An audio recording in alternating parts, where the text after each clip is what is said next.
Hi ladies, welcome back to my channel. My name is Nanea and I am a health coach and personal trainer who supports women looking to jump back into health and wellness and do so in a sustainable way. So we're going to get you to have sustained weight loss, gain more energy, and feel more aligned in your body.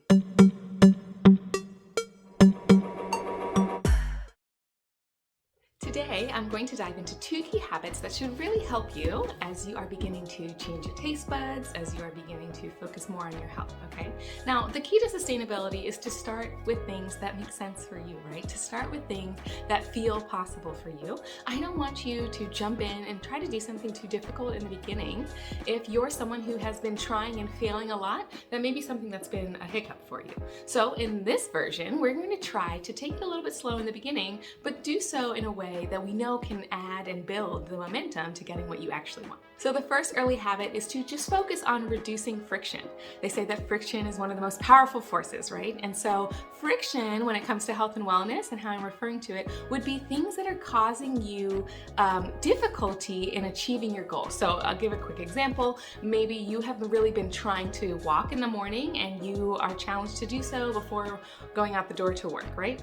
Okay, so something that can reduce that friction for you is to simply have your, workout shoes or your walking shoes ready to go right by your bed, and you'll know that it's going to be a little bit harder to ignore those shoes and why you put them there and all of that. You can lay out the full clothing that you'll wear to go on your walk, and that's what you have to grab first and you'll go on your walk.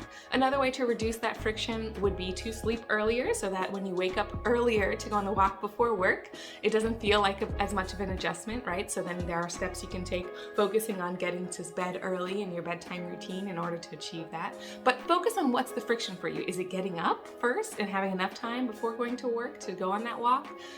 Is walking in the morning the best thing for you anyway? Like, is a midday walk maybe better during your lunch break, or depending on your routine, right? So reducing friction also means kind of releasing some of our stubborn perspective around some of the things that we want to achieve, right? So ideally, I would be someone who works out in the morning. That's ideal and that would be great. But if your morning routine is really challenging, if you have kids, if you've got to get different people to different places, or challenging for any other reason, maybe it's better to look at your schedule and see other places that you can fit it in. It's highly possible to do a 2 p.m. quick 10-minute core exercise and, glutes and legs exercise without having to break a complete sweat and not being able to go back to work, or even do it at your desk in your office, depending on, what you have set up. If you work from home, even better, you really can do it during the day. So think about that and maybe be less of a stickler to how you want it to feel or to appear in the long run, and think about what you can do now that's going to reduce the friction towards being able to achieve that goal.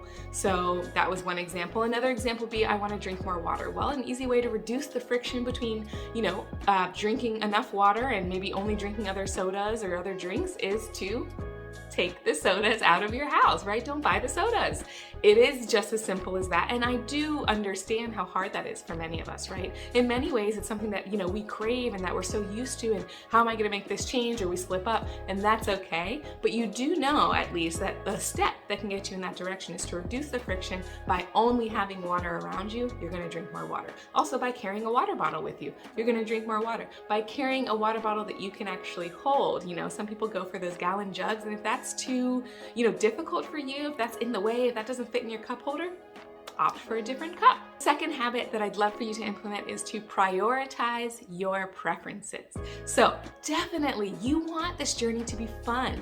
You want to enjoy the process, okay? The best way to start to be able to do that is to focus on your preferences. Prioritize those preferences. So what I mean by this is, you probably have preferences when it comes to fruits, when it comes to vegetables, when it comes to foods that you know are nourishing and beneficial to your body, right? If you need a first step with that, you can easily look up online lists of fruits and veggies. You can look up lists of fruits and veggies that are local to your, seasonal right now for you, wherever you are. And you can just check off the ones you like and then add those to your shopping list, right? And that can be a first step. So, for example, if you're someone who does not like avocados but really likes apples, you don't like pineapples but you really like mangoes, those are also difficult, but they're my favorite fruit. Difficult to cut and prepare all the time, but they're my favorite. If you are someone who, you really prefer dried fruit over whole fruit. You can start there. Start with your preferences. Prioritize those. So make yourself a trail mix. Add in some great nuts and seeds that have a bunch of nutrients for you, great fats, great omegas. Add those in with your dried fruit and munch on those in the car. Have baggies ready to go so that whenever you're in the car and you are feeling some cravings, you can opt for those instead. If you're someone who likes apples but you don't like avocados, if you like oranges but you just can't stand bananas, don't buy bananas. Start off with the oranges, and you can eat that for every single snack or every single time that you're trying to, substitute something or add in a fruit. You can choose the fruit you like. So prioritize your preferences. It doesn't have to be hard. It doesn't have to be painful. It's not supposed to be a struggle. You're going to celebrate your successes if you take the easy route or the hard route, but I would recommend taking the easier route to get there. You're going to enjoy it more. It's going to be more long-term and sustainable for you. So those are the 2 habits I want you to focus on. Focus on reducing friction and focus on prioritizing your preferences. Find out what you do like amongst the things that you are trying to do. In the food category, in the movement category, do you like to swim more than you like to bike? Just decide and kind of go with your feelings. Think about what you like and focus on those to get started, okay?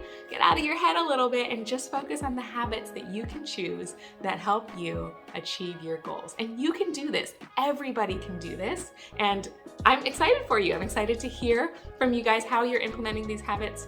I look forward to seeing you all on strategy calls for those of you that sign up at the link below to join my Align Body program and learn more tips and tricks just like this. Join a group of women who are getting on track, really excited about our health and focusing on our weight loss and our energy gain and being aligned in our bodies. So if this video is helpful for you, please subscribe so you can get more content just like this. Like the video so it can reach other women just like you, and ring the bell so you can get notifications every time I drop a new. I'll see you guys in future videos. Be well.